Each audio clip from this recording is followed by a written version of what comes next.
ក្រោយពីបានដំណើរការនៅដំណាក់កាលទី1គម្រោងនេះទទួលបាននូវលទ្ធផលគួរឲ្យកត់សម្គាល់ទាំងការបង្កើនសកម្មភាពរកប្រាក់ចំណូលបន្ថែមដល់កសិករ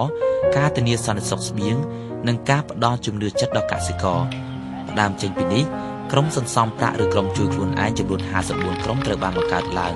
ហើយជាបន្តបន្ទាប់បានរួមគ្នាចងក្រងជា21ក្រុមមុខរបរខ្នាតតូចដែលមានមុខជំនាញផ្សេងៗគ្នារួមមានក្រុមប្រកបមុខរបរធ្វើកន្ទេលនិងកន្ត្រកអំពីផ្ដៅក្រុមធ្វើផលិតផលផ្សេងៗអំពីវល្លិ៍រំពាក់ចំនួន17ក្រុមក្រុមផលិតស្ករត្នោតចំនួន2ក្រុមនិងក្រុមត្បាញក្រមាចំនួន2ក្រុមដំណាក់កាលដំបូងហ្នឹងគឺថាយើងធ្វើការជិតស្និទ្ធជាមួយនឹងក្រុមមន្ត្រីកសិកម្មរបស់ខេត្តបាទនៅក្នុងនោះគឺយើងធ្វើការងារទៅលើ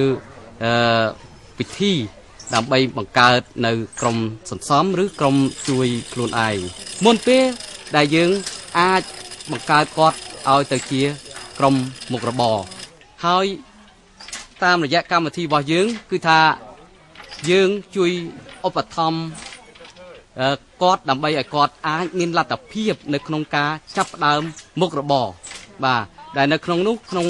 សមាជិករបស់ក្រុមមុខរបរម្នាក់ទទួលថវិកាជំនួយនឹងដើម្បីធ្វើអាជីវកម្មពង្រីកមុខរបរអាជីវកម្មបាទអាស្រ័យទៅលើគាត់អាស្រ័យទៅលើការវាយតម្លៃរបស់យើងគាត់អាចទិញវត្ថុធាតុដើមមកយកមកផលិតហើយបន្ទាប់មកគាត់យកផលិតផលដែលគាត់បានធ្វើហ្នឹងគឺតាមរយៈ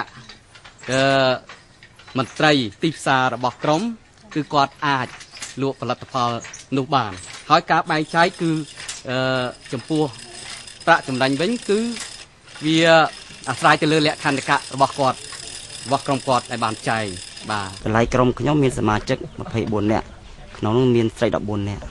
ប្រុស10នាក់ការគឺខ្ញុំត្រូវផ្សព្វផ្សាយបងប្អូនឲ្យចូលរួមដើម្បីយើងចូលក្រុមបង្កើតក្រុមសមាជិកនឹងជួយខ្ចប់អន្សំព្រោះនេះបង្កើតឡើងបានអន្សំមានការតិចបំផុតបាទ 2% អាសន្សំនោះគឺយើងសន្សំក្នុងមួយខែបងម្ដងបាទខែណាបងប្អូនសម្បូរលុយទៅបង 5000 ទៅមួយខែហ្នឹងបើបងប្អូនខ្វះខាតទៅបង 2000 ចឹងទៅសមាជិកចូលគឺបងប្អូនគេស្រឡាញ់រាប់អានគ្នាទុកចិត្តគ្នាគាត់មានជីវភាពក្រីក្រដូចគ្នាប៉ុន្តែគាត់មានការស្មោះត្រង់នៅគ្នាទៅវិញទៅមកគឺយើងចូលរួមជាក្រុមបាន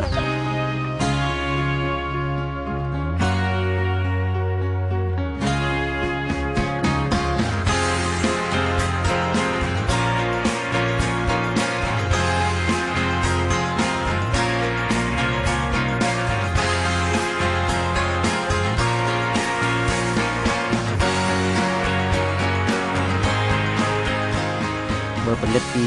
ជីវភាពប្រជាជនខ្ញុំនៅក្នុងក្រុមការខ្ញុំមិនទាន់សំប្រាក់នៅដើមការនឹងជីវភាពប្រជាជននៅទន់ខ្សោយណាការរស់ស៊ីហូបចុកមិនទាន់បានគ្រប់គ្រាន់ទេដល់បច្ចុប្បន្ននេះបងប្អូនចេះរួមសាមគ្គីគ្នាដើមការគ្នាជាក្រុមហ្នឹងទៅគឺថាជីវភាពមានធូរធាររដែរការស្លៀកពាក់ការហូបចុកអីទៅមានជីវភាពធូរធារជាងមុន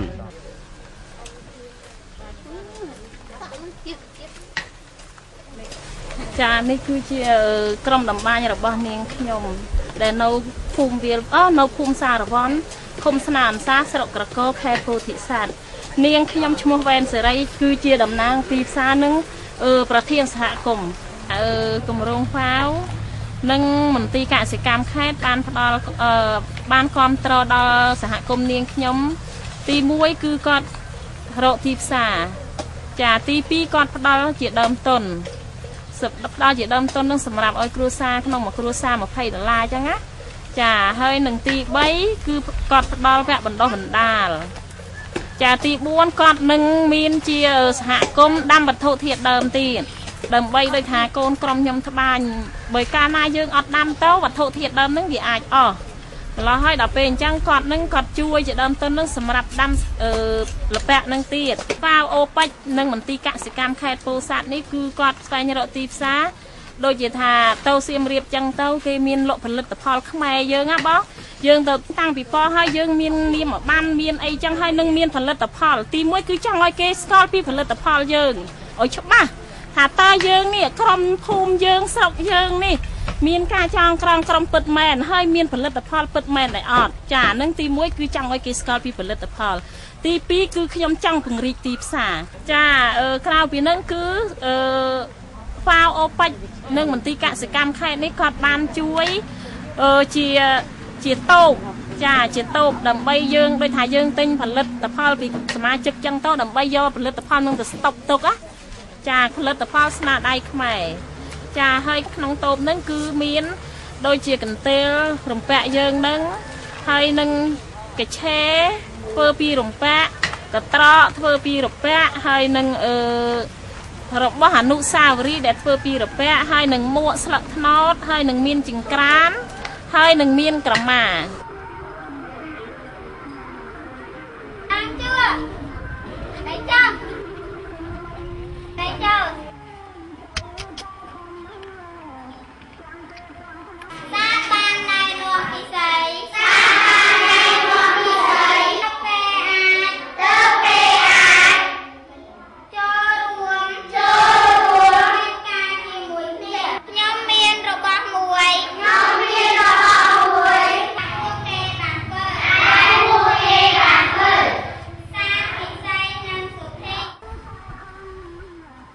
ពីជោគជ័យដ៏ល្អប្រសើរដែលសម្រេចបាននៅក្នុងដំណាក់កាលទី1ឆ្នាំ2005ដល់ឆ្នាំ